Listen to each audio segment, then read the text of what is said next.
bem? Tudo e com você. Tudo jóia. Bom, bem-vinda. Muito obrigada. Eu sou a Pietra, estudante de publicidade da Mackenzie. Bem-vinda à Liga. Bom, eu queria... Pode falar. Não, pode falar. Eu queria primeiramente agradecer o convite, né? Adorei participar. Eu vou me apresentar, né? Primeiramente, eu sou a doutora Regina, eu sou ginecologista. Eu me formei em medicina, eu já tenho um tempo de formada, eu tenho quase 15 anos de formada, esse ano eu faço 15 anos. E depois eu escolhi fazer ginecologia obstetrícia. Dentro dessa área, eu fui para a área de cirurgia vaginal e agora eu terminei uma pós em ginecologia endócrina. Mas eu gostei muito desse convite, porque esse público de estudantes já é um público que eu atendo, então eu fiquei muito feliz de poder ter esse bate-papo com vocês. Ai, que bom. É importante mesmo, porque para a gente poder falar até, porque a gente nunca pode falar do nosso corpo, dessas coisas, sem que alguém olhe torto. Então é bom para saber que a gente pode sim falar, que é importante falar disso. Não, é importante, né? Nós mulheres, desde a infância, temos a nossa sexualidade muito reprimida, né? A menina não pode isso, a menina não pode tocar lá na vagina, já o menino pode tudo, pode, né? Então, isso já começa um processo que você entende que está tudo errado. Então, e quando você tem esse contato com a ginecologia, é porque a sua mãe resolveu te levar, você não sabe nem por que você está indo.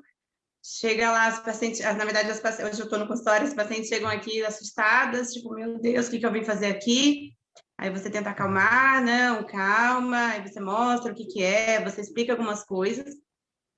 Então, eu acho importante esse bate-papo para a gente mostrar isso, que nós, ginecologistas, estamos aqui para ser uma informação segura do que ela realmente precisa saber, de tirar todas as dúvidas, porque a mulher, ela passa por um processo da infância, né, para a puberdade, ela está numa fase de descoberta, de conhecer o corpo, ela vai se tocar, ela vai sentir algumas coisas diferentes, e é legal a gente passar boas informações. E eu acho que a gente está aqui para isso, né? Exatamente. Bom, mandaram umas perguntinhas, porque muita gente ficou bem animada com a sua vinda para cá. E a gente podia começar com uma dinâmica assim para dar uma aquecida, uma questão de mitos e verdades, que são ditas por aí, que na verdade são essa informação sem nenhum fundo de conhecimento. E agora a gente está aqui para ver se, né? Bom, pode começar? Quer falar alguma coisa? Não, pode falar. Acho que mais fácil você ir me falando para ir direcionando quais foram as dúvidas, né? Tá bom. Bom, a primeira afirmação. Uma mulher não pode engravidar durante o período menstrual. Isso, as pessoas acreditam muito nisso, né? E às vezes ficam até um pouco tranquilas. Mas o que acontece? A mulher, ela tem um período que é o ciclo menstrual dela, que nessa fase, no meio do ciclo, teoricamente, no meio do ciclo, ela tem o período da ovulação. E ali é o período fértil que corre o risco dela engravidar. Depois do momento que ela tem ovulação, nesse período, isso é a única coisa que é fixa. Isso dura 14 dias. Mas o momento que ocorre a ovulação não necessariamente não é uma coisa fixa. Então, quando as mulheres têm os ciclos regulares, ela consegue, né, ir vendo quando exatamente foi o seu período fértil. O único perigo da menstruação é o seguinte, porque se ela tiver um ciclo curto, talvez o dia da ovulação vai ser o 7º dia da menstruação. Então, é lógico, quando ela acabou de menstruar, e realmente foi uma menstruação, ela está no início do ciclo. Ali, realmente, ela está um pouco protegida. Mas não dá para confiar 100% nisso, tá? Tá bom, muito obrigada. Número 2. Deixar de depilar é anti-higiênico. Olha, isso é uma coisa que é muito falada, né? Em relação à depilação, eu acho que o que a gente sempre escutou, né? Que na verdade não deveria, na verdade o que sempre foi defendido, que não devia depilar, porque os pelos é uma coisa que causa uma proteção ali na região íntima. E realmente, antigamente, quando a gente vivia na época das cavernas, que a mulher não usava roupa, ela precisava daquele pelo para proteger. Agora, realmente o pelo, ele não tem essa necessidade de você realmente manter ele ali, porque hoje a gente usa roupa, então tem um pouco dessa proteção. Não deixar de ser anti-higiênico, eu não acho que é a palavra correta.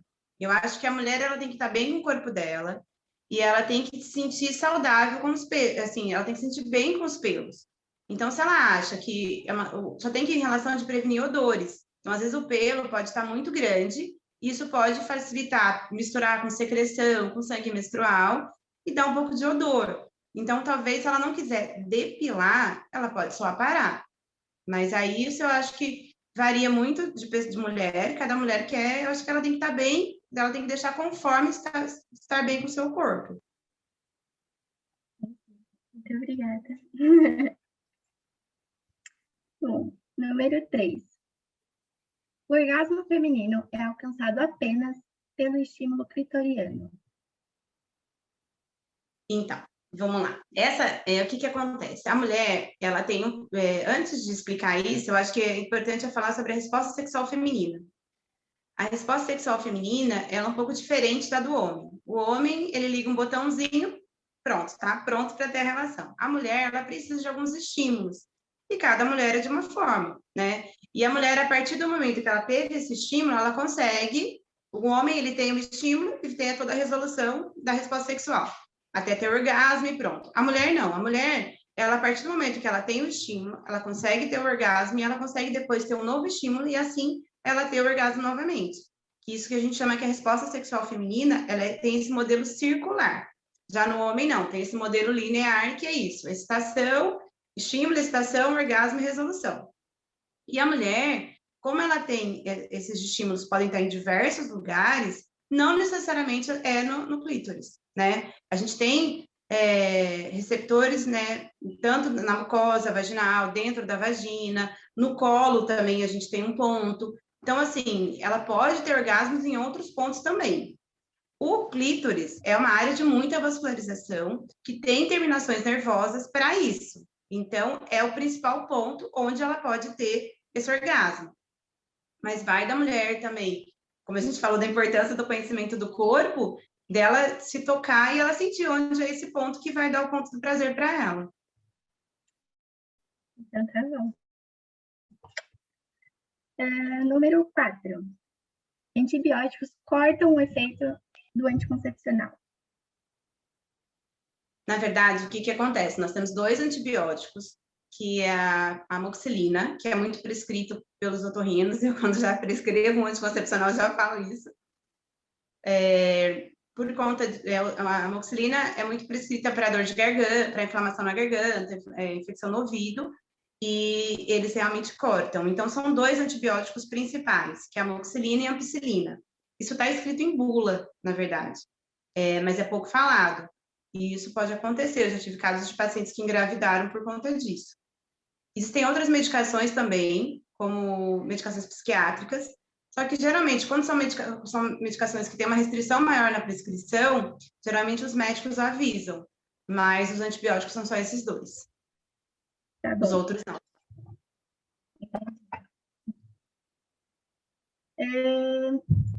Sabonete íntimo é a melhor opção para higiene diária.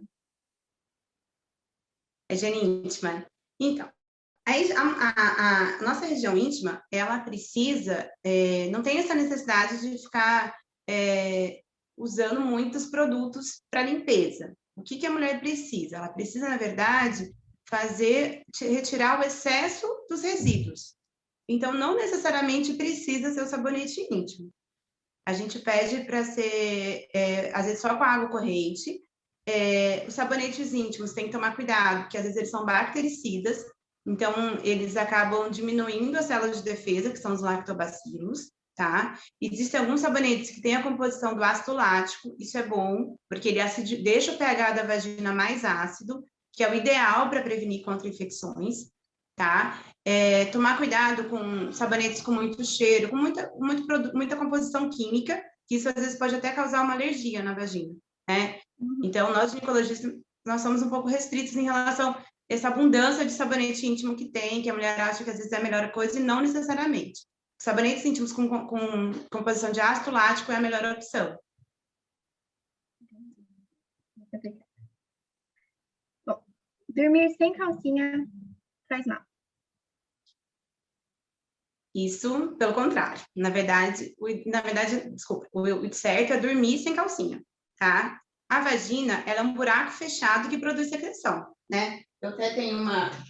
Aqui é legal de estar aqui por isso. Eu tenho aqui essa pelve que mostra o buraco que é a vagina, né? Que produz secreção. Então, quanto mais você tapar, é pior. Porque você faz o quê? Você abafa a vagina.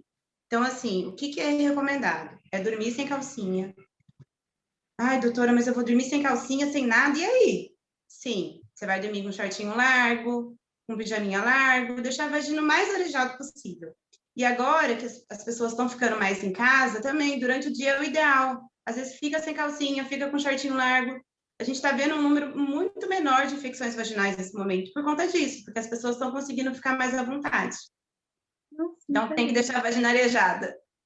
Ai, que legal. Tá Deixa a bichinha respirar, pelo amor de Deus.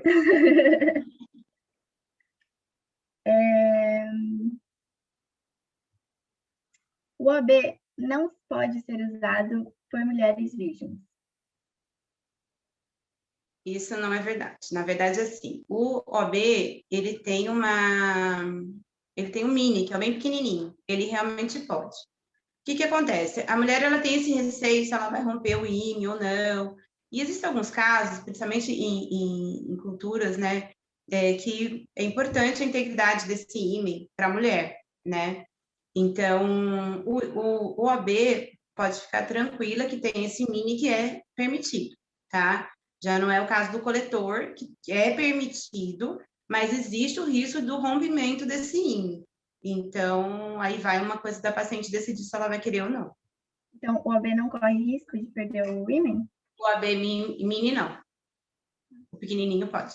Tanto que a gente tem até uma outra curiosidade, a gente tem um espéculo, que o espéculo é aquele aparelhinho que a gente usa para coletar panicolar, para examinar a vagina lá dentro. A gente tem o espéculo de virgem. Eu não tenho ele aqui hoje no consultório, mas ele é bem fininho. É bem parece um OB mini mesmo. Então, ele é bem fininho e comprido, você consegue colocar lá dentro, você abre e mantém o ímã íntegro. É bem legal. Bom, os absorventes diários ajudam na higiene íntima. Não. Aí, voltando àquele assunto que a vagina é um buraco fechado, não pode. Não, absorvente diário, nem pensar. Ai, mas eu vou ficar molhado, o que acontece? As mulheres, às vezes, têm essa ideia de que, eu vou colocar o absorvente, que aí, se eu tiver qualquer corrimento, secreção, vai ali e não vai sujar a calcinha. Só que vira um ciclo vicioso, porque ela coloca porque ela não quer essa secreção, mas o abafamento estimula a produzir mais secreção. Então, ela vai viver com muita secreção vaginal. Então, aí ela vai erroneamente achar que é um corrimento. Mas ela está simplesmente só abafando a vagina. A gente não recomenda absorventes diários. Absorvente é na menstruação. Ok. Bom, e o último, do mito ou verdade, o corrimento é normal. A mulher, ela precisa ter uma secreção vaginal. A função da vagina é essa, ela produz secreção, e nessa secreção ela tem substâncias até como um mecanismo de defesa. E essa secreção vaginal, ela também varia de acordo com o ciclo menstrual, né? Se ela está numa fase que é o período ovulatório, que é o período fértil, ela produz secreção, ela abre o colo, libera uma secreção para ajudar o espermatozoide a vir. Então, essa secreção um pouquinho, ela é normal. E ela varia de acordo com a idade, de acordo com o ciclo menstrual. O que não pode ser uma secreção com cheiro ruim ou que cause qualquer irritação vaginal. Entendi. E caso tenha esse cheiro ruim, essas coisas, o que pode acabar desencadeando isso? Então, toda vez que tem algum cheiro ou uma irritação, a gente sempre pensa em alguma infecção vaginal, né? Então, a vagina ela é constituída por uma flora, que a gente tem as células de defesa, que são os lactobacilos, e tem os micro-organismos que moram na vagina. Da mesma forma que na boca, a gente também tem isso na vagina. A gente tem bactérias, tem fungos, e toda vez que a gente tem uma diminuição das células de defesa, esses micro-organismos eles vão se proliferar e, dependendo do tipo do sintoma, vai ser um micro-organismo se proliferando e acaba dando infecção vaginal. Entendi. Muito obrigada. E ele que pode ser que possa acabar desencadeando em, tipo, candidíase, vai. E tem muita gente que não sabe o que é candidíase. Queria que você explicasse um pouquinho. Então, aproveitando um pouco já esse gancho da explicação da flora vaginal, o que acontece? Quando a gente tem uma diminuição dos lactobacilos, a cândida, que é o micro-organismo mais comum, é um fungo. O que acontece? A cândida, ela aumenta, né, ela prolifera, e ela, por ser um fungo, ela gosta do quê? Do ambiente quente e úmido, que é a vagina. Então, por isso que também não deve abafar, porque isso facilita a candidíase. E a nossa imunidade, ela, às vezes, a diminuição da imunidade vaginal, que é a diminuição dessas células de defesa, também facilita uma candidíase. Então, a candidíase é uma infecção vaginal que pode ser facilitada por estresse, porque diminui o sistema imunológico, por abafar a vagina, e outra coisa também, o uso de biquínis molhados, porque também deixa o ambiente mais úmido ainda, então facilita. E outra coisa que a Cândida adora é açúcar e leite. Então, em casos de pacientes que consomem muito leite, muito açúcar, também às vezes pode ser um fator que está desencadeando a candidíase. E o principal sintoma, que eu acho que eu não falei da candidíase, é o corrimento branco e muita coceira. E ele não tem cheiro. E outra coisa que é importante falar, a candidíase não é uma doença sexualmente transmissível. Ela é uma diminuição da sua imunidade vaginal, deixando esse fungo se proliferar. Muito obrigada. Tem muita gente que até acha que a candidíase é apenas mais uma IST, por aí. Não tem muita informação disso. Não, ela não é uma doença sexualmente transmissível. Não é indicado tratar o parceiro quando a mulher tem. Você só trata o parceiro se ela começar a ter de repetição, aí para tentar diminuir esse contato, para você tentar equilibrar um pouco esses lactobacilos, você tenta tratar o parceiro como uma medida de não tem mais o que fazer, então vamos fazer isso. Mas ela não é uma doença sexualmente transmissível. É incrível o número de pessoas que pensam isso. Muito obrigada, doutora. Bom, a gente colocou uma caixinha de perguntas da Liga também. E vieram com mais perguntinhas. Então, vamos conversar. A primeira.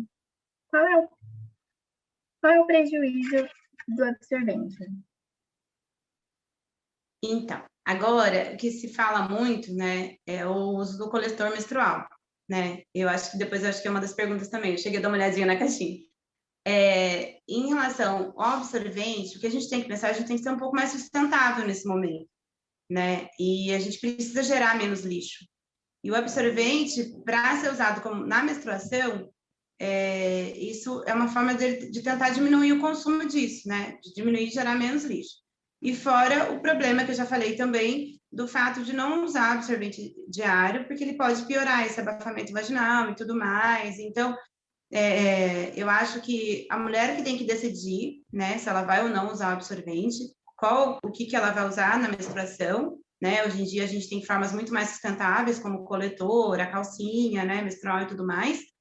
Mas se ela for querer usar o absorvente, o ideal é ser um absorvente com menos cheiro, com menos produto químico. A vagina ela é muito fácil de reação alérgica.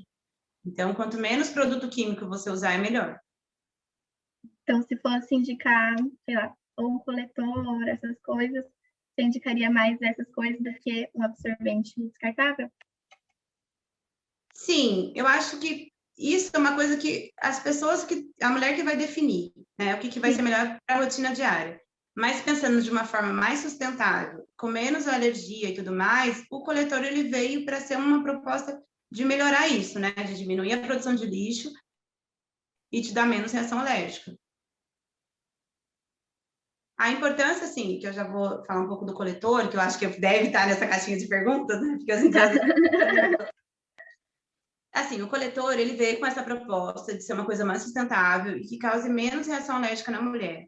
Só que, assim, é muito importante a mulher manter uma boa higiene do coletor, né? Então, ela tem um momento, ela com o tempo, ela vai saber o momento certo dela esvaziar ele, então, para evitar qualquer vazamento e tudo mais. No momento que ela esvaziar, ela lava em água corrente, ela pode recolocar.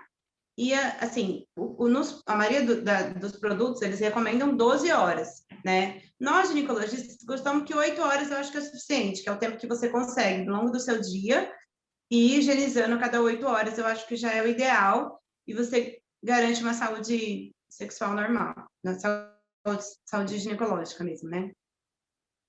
Sim. Entendi, muito obrigada. A segunda já estava aqui, informações sobre... Com certeza que o coletor ia estar. Bom, terceira pergunta é, o que desregula o pH? O que desregula o pH são coisas, é tudo que pode alterar esses lactobacilos, né? Então, o abafamento da vagina, tá? Alteração hormonais, e não é muito público, né, de estudantes, mas, assim, menopausa, a menopausa, ela diminui a produção de estrogênio, então, isso acaba alterando o pH vaginal, o período pós-parto, que mais? Biquíni muito molhado, ficar muito tempo com roupa molhada, tudo isso pode alterar o pH vaginal.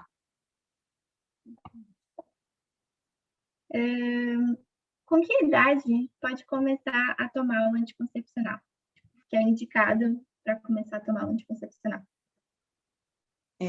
O método contraceptivo ele é indicado no momento que você inicia a sua vida sexual e você não tem interesse de ter uma gravidez indesejada nesse momento, né? Então, acho que não dá para preconizar uma idade correta, mas é isso, é o momento que você precisa prevenir uma gestação indesejada. E existem outras indicações de uso de anticoncepcional, às vezes como tratamento hormonal, né? Às vezes por um ovário policístico, alguma alteração hormonal que necessite. Mas ele é preconizado para a prevenção de gestação mesmo.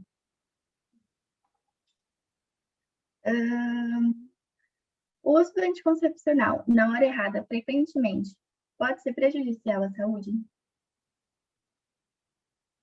Bom, a primeira coisa que tem que ser falado é que assim, o anticoncepcional ele tem que ser usado da forma correta. Então, no momento que a mulher escolhe o seu método, a gente tem um leque de opções no momento. A gente tem opções de você usar diariamente, de você usar mensalmente, de você trocar a cada 3 anos. Com o sem hormônio, tem tudo, hoje virou uma salada mista em relação a métodos contraceptivos, hormonais ou não. Então, assim, mas o mais importante é você respeitar o uso correto. Então, se for usar a pílula, tem que tomar no horário certo, não pode esquecer. E existem contraindicações para o uso de métodos hormonais, tá? Então, é lógico que o método contraceptivo, às vezes a gente vê muito isso, né? Às vezes foi minha amiga toma esse, eu acaba tomando também. Então, acho que isso precisa de uma avaliação correta com o ginecologista para decidir exatamente qual é o melhor método e para poder adequar como é que vai ser, principalmente, né, quando começa adolescente, para ver como é que vai ser esse método para adolescente, porque é muito importante usar da forma correta. E até mesmo para avaliar os efeitos colaterais, algum risco na saúde, o ideal é consultar o ginecologista primeiro.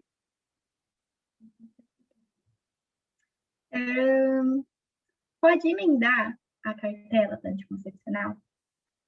Pode.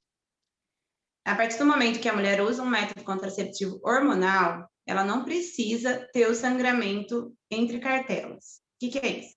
Sangramento, que a gente chama isso de sangramento de privação. É o momento que a mulher ficou sem tomar aquele remédio, o organismo entende que vai começar um novo ciclo e ela vai sangrar. Então, o que acontece? A mulher que ela não usa nenhum método contraceptivo, ela precisa menstruar, porque a camadinha lá de dentro do útero, ela precisa descamar, porque ela cresceu para receber o bebê, não engravidou, ela descama. Quando você usa qualquer método hormonal, não existe esse crescimento dessa camada. Então, o fato de você não menstruar, você emendar a cartela, não tem problema nenhum. Então tá bom.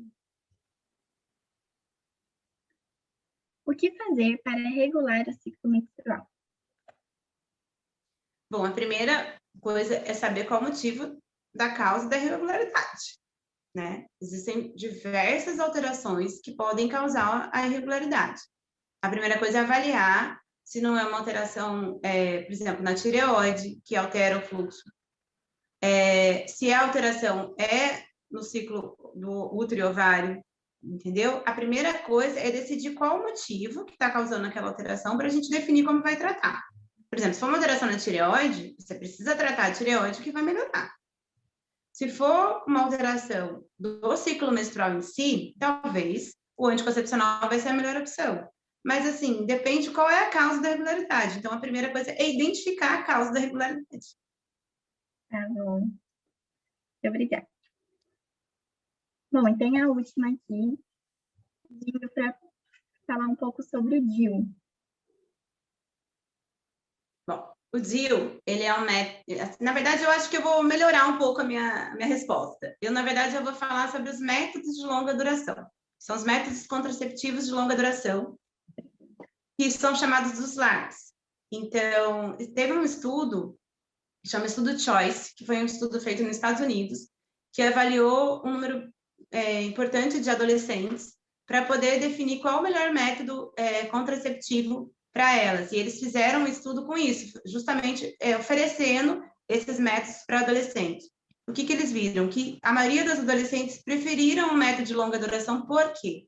Os métodos de longa duração não dependem de quem está tomando. Então, ele é muito mais eficaz. Ele é um método mais eficaz, porque não depende disso, então é mais seguro.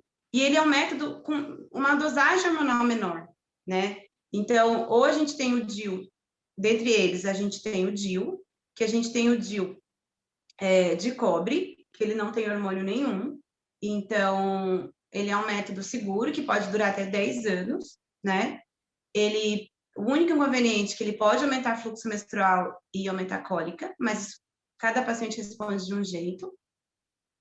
Para as pacientes que têm esse risco de aumentado de cólica, de menstruação exagerada, a gente tem o DIU com hormônio, que é o DIU que libera, né, nesse caso a gente tem 2 DIUs, que é o Cailina e o Mirena, sendo que eles liberam uma progesterona, que é o levonorgestrel, que tem uma ação local, ele não tem ação sistêmica, então ele não inibe ovulação, mas ele consegue segurar um pouco essa menstruação. Então, a gente tem 2 tipos, que é o Cailina, que ele é um pouco mais novo, ele é um pouquinho menor, ele é menor e uma dosagem hormonal menor. E ele é feito justamente para pacientes que não tiveram filho ainda, porque ele é mais fácil de inserir. Você acaba tendo um ciclo menstrual como se fosse usando uma pílula, mas não da mesma forma que nem o de cobre. E a gente tem ainda o Mirena, que é o DIU também, é um hormônio um pouquinho mais alto, então ele acaba cortando a menstruação. Então, assim, para as pacientes que têm muito problema com a menstruação, em si ele é um pouco melhor. E a gente tem ainda o Implanon, que é um implante que fica aqui assim no braço, tá? Ele é um tubinho que ele libera a progesterona, que é um hormônio que tem a capacidade de ter ação contraceptiva, e então com isso ela consegue prevenir gravidez, e ele vale por 3 anos. E eu não sei se eu falei, mas o DIU com hormônio são 5. O implante, ele também é um método muito seguro, e também é só de progesterona. Então, o que acontece? O grande vilão da história em relação a risco de trombose é o estrogênio, que é o que a gente tem nos métodos combinados, nas pílulas combinadas. Então, assim, o que a gente vê na prática? Esses métodos de longa duração, que incluem o implante e o DIU, são métodos mais seguros, por serem mais eficazes, por não depender do indivíduo que está usando. São métodos com menor dose hormonal e escolhas hormonais mais seguras. Então, na prática, a gente vê que no momento ele é mais recomendado, principalmente para as adolescentes, para quem está começando a vida sexual, que não pretende engravidar tão cedo. E muito menos não quer uma gravidez indesejada. Pois é. Muito obrigada doutora, foi perfeito. Até eu mesmo aprendi coisa que também não estava tendo conhecimento. Ai, que legal. Espero poder ter ajudado de alguma forma. O que precisar também, né? Eu tenho meu Instagram, né? Que tem bastante conteúdo. E o que precisar, assim, pode me mandar mensagem em qualquer momento, assim que eu conseguir, eu respondo. Mas estou aqui para ajudar mesmo, para ser mais uma informação segura para as pessoas, né? Para um profissional, né? Não é só pesquisar na internet para ter uma resposta. Doutora, para deixar registrado, onde que você atende, endereço? No meu Instagram, né, que é o doutora Regina Amarante, lá no link tem o endereço da clínica, mas eu atendo aqui em Perdizes, né, meu consultório é aqui na Avenida Pompeia, então, o que precisar, estou aí. Muito, muito obrigada. A Liga agradece de coração. Foi muito bem-vinda. Muito obrigada, viu? Eu que agradeço.